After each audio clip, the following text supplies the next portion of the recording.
So after you graduate, do you continue on with your education or do you go to work somewhere?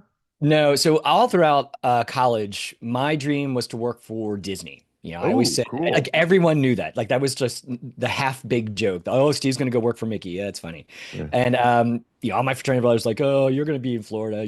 Let's go and get tattoos. And I'm like, okay. And I get a Mickey Mouse tattoo. I'm like, that's just how nerdy I was. Mm. So after I graduated from undergrad and kind of ran the summer out, just working and collecting money, I packed up my little Ford Escort with anything I could fit in it, bike attached to the back, and drove down to Orlando, Florida. And I had arranged to live with a friend of a friend of a friend, basically, someone I had no idea who they were, Mm. and didn't have a job.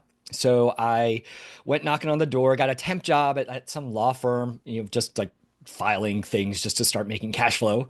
But then eventually did get a job at the Walt Disney World in Central Reservations. And so Cool. totally date myself, this is pre-internet, friends, if you Yeah. don't remember that. And the only way you could get information was to call a central number, Mhm. 407 W Disney. And I was one of 499 other folks answering that call. And Wow. the coolest part was, I remember, and it was pretty long and intensive training process. And there was a class, I think we were about 40 folks that they kind of waited, hired 40, and then they sent you through this 6 week training program where you had to learn everything about everything at the Walt Disney World. And I remember one day in class, our trainer, who I'm still friends with to this day, Rose, if you're listening, you're awesome. But I get this piece of paper and says, if you see your name in column A, you need to pick a new name in column B. I'm like, what?